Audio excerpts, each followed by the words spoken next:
बोलो श्यापति रामचंद्र जी की जय। पवन सुत हनुमान जी की जय।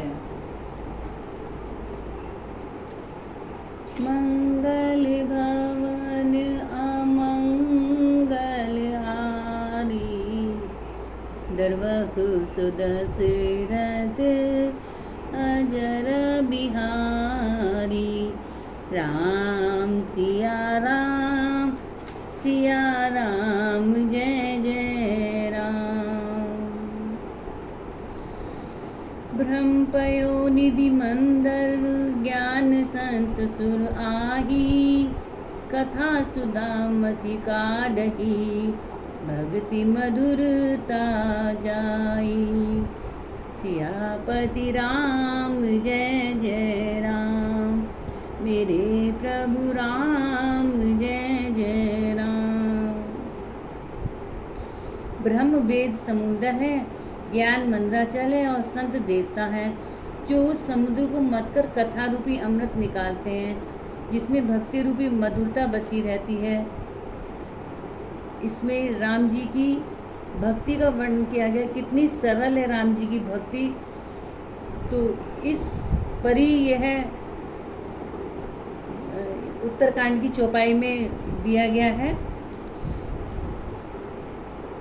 विरति चरम असि ज्ञान मद लोभ मोह रिपुमारी, जय पाइये सो हरि भक्ति देखु खगेश विचारी। वैराग्य रूपी ढाल से अपने को बचाते हुए और ज्ञान रूपी तलवार से मद लोभ और मोह रूपी वैरियों को मारकर जो विजय प्राप्त करती है वह हरि भक्ति ही है। हे पक्षीराज, इसे विचार कर देखिए।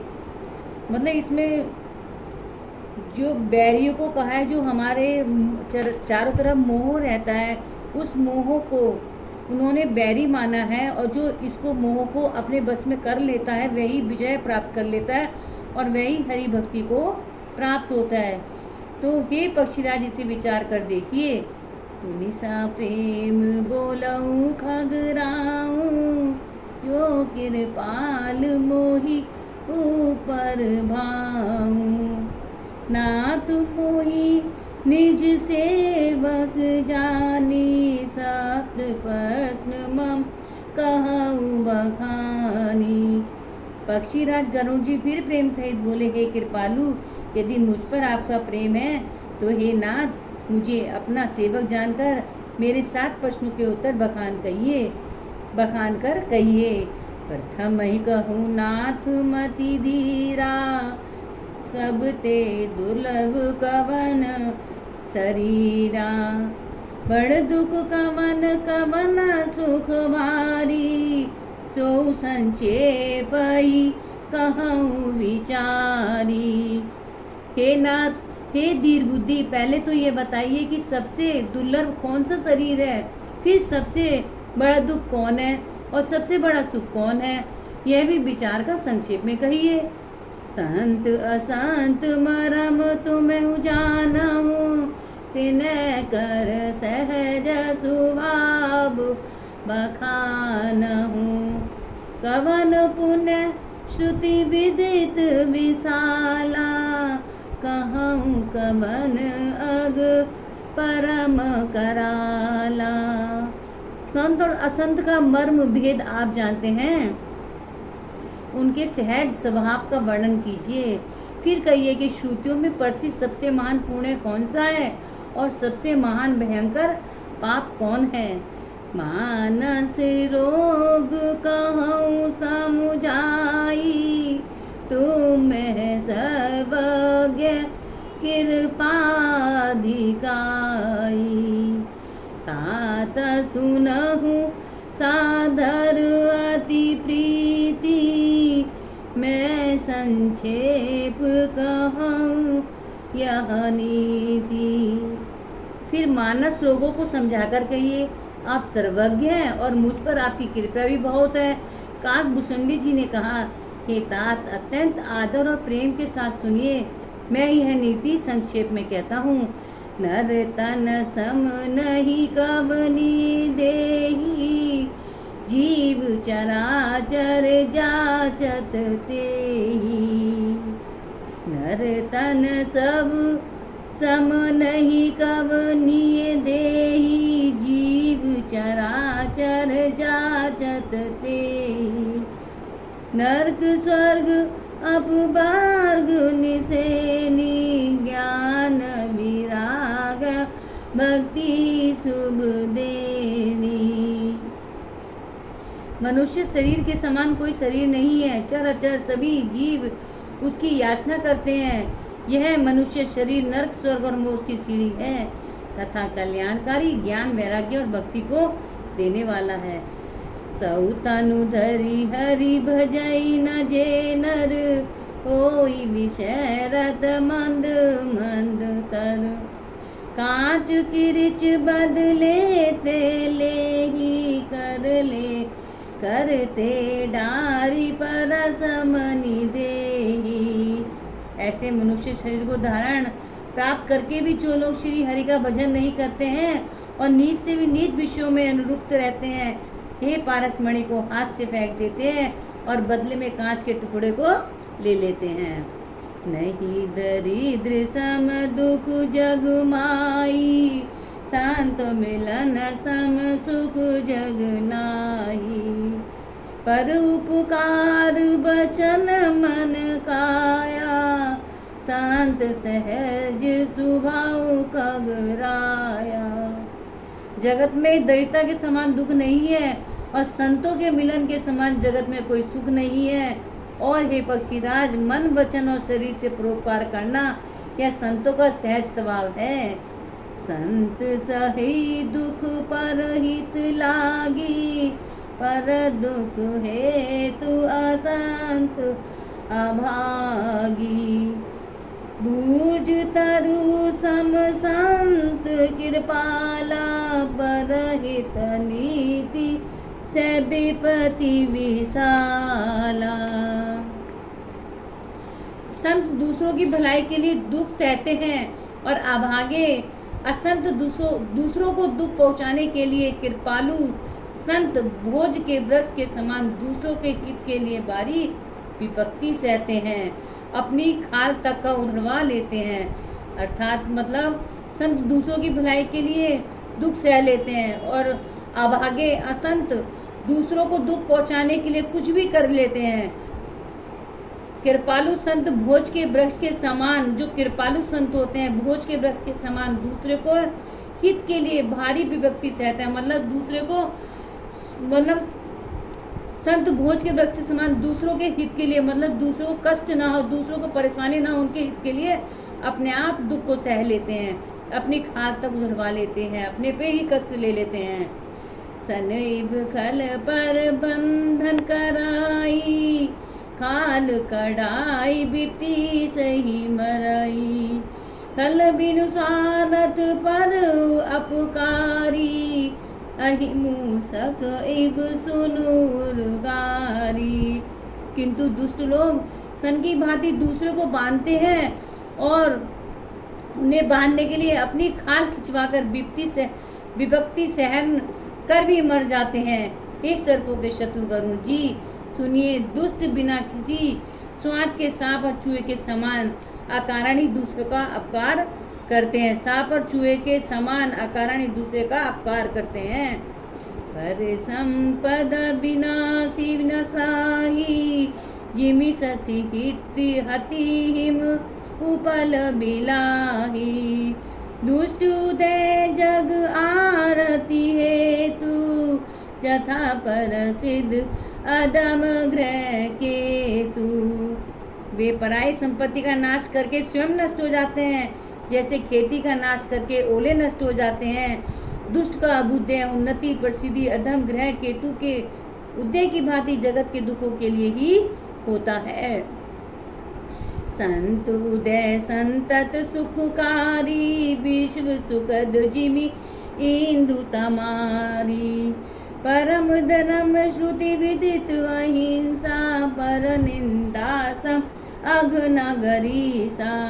और संतों का अभ्युदय सदा ही सुखकर होता है, जैसे चंद्रमा और सूर्य का उदय विश्व भर के लिए सुखदायक है, वेदों में अहिंसा को परम धर्म माना है और पर निंदा के समान भारी कोई पाप नहीं है, भारी पाप नहीं है।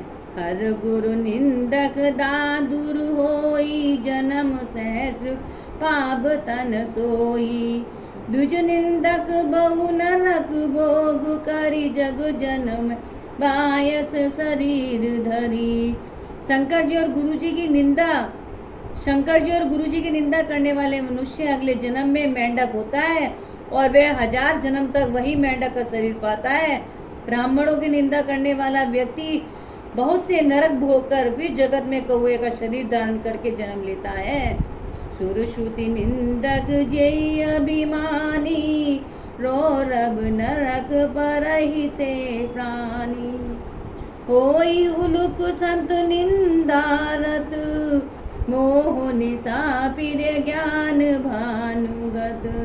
जो अभिमानी जीव देवता और वेदों की निंदा करते हैं वे रोरब नरक में पड़ते हैं, घोर नरक में पड़ते हैं। संतों की निंदा में लगे हुए लोग उल्लू होते हैं, जिन्हें मोह रूपी रात्रि प्रिय होती है और ज्ञान रूपी सूर्य जिनके लिए बीत गया अस्त हो गया रहता है। सब कई निंदा जे जड़ करही, ते चमका दूर होई अब तरही। सुनऊ तात अब मानस रोगा, जिन्हें ते दुख पावई सब लोगा। जो मूर्ख मनुष्य सबकी निंदा करते हैं वे चमगादड़ होकर जन्म लेते हैं। हे तात, अब मानस रोग सुनिए जिनसे सब लोग दुख पाया करते हैं। मोह सकल व्याधिन कर मूला, तिनके पुनि उपजई बहुसूला। काम बात कब लोभ अपारा, क्रोध पित नित छाती जारा। सब रोगों की जड़ मोह ज्ञान है। उन व्याधियों से फिर और बहुत से शूल उत्पन्न होते हैं। काम बात है, लोभ अपार बढ़ा हुआ कफ है और क्रोध पित्त है जो सदा छाती जलाता रहता है। प्रीति करई जो तीनहु भाई, उपजई सन पात दुखदाई। विषय मनोरथ दुर्गम नाना, ते सब सूल नाम को जाना। यदि कहीं ये तीनों भाई बात पित्त और कफ प्रीति कर ले मिल जाए तो दुखदायक सन्निपात रोग उत्पन्न होते हैं। कठिनता से प्राप्त पूर्ण होने वाले विश्व के मनोरथ हैं, वे ही सब सूल कष्टदायक रोग हैं। उनके नाम कौन जानता है, अर्थात वे अपार हैं।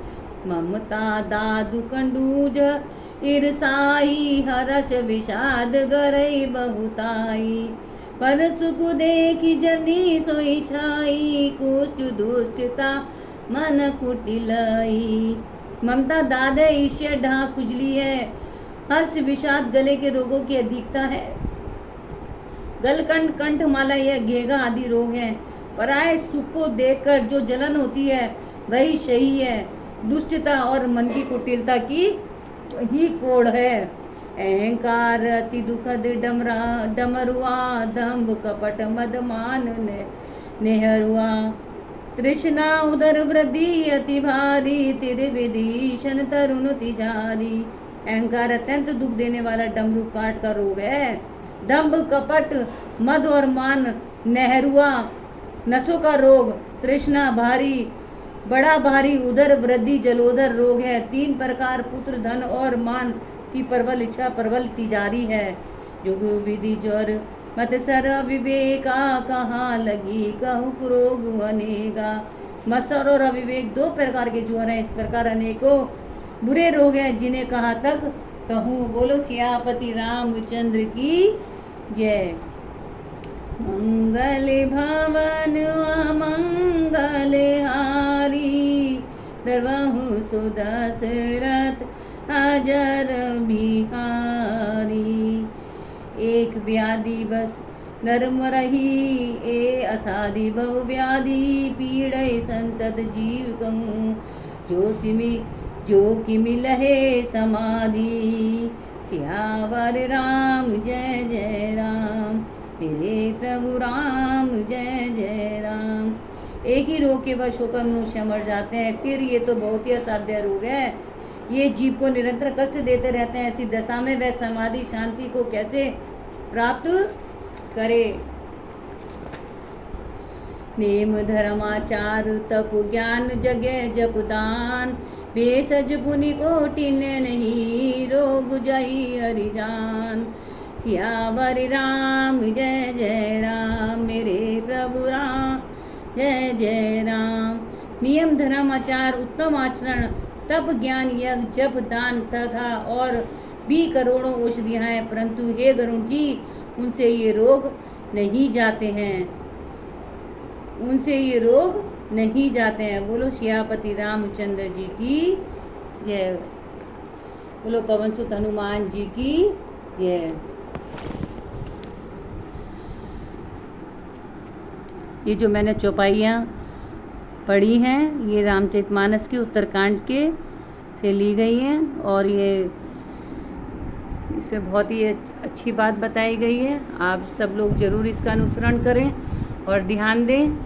बोलो सियापति रामचंद्र जी की जय, पवन सुत हनुमान जी की जय।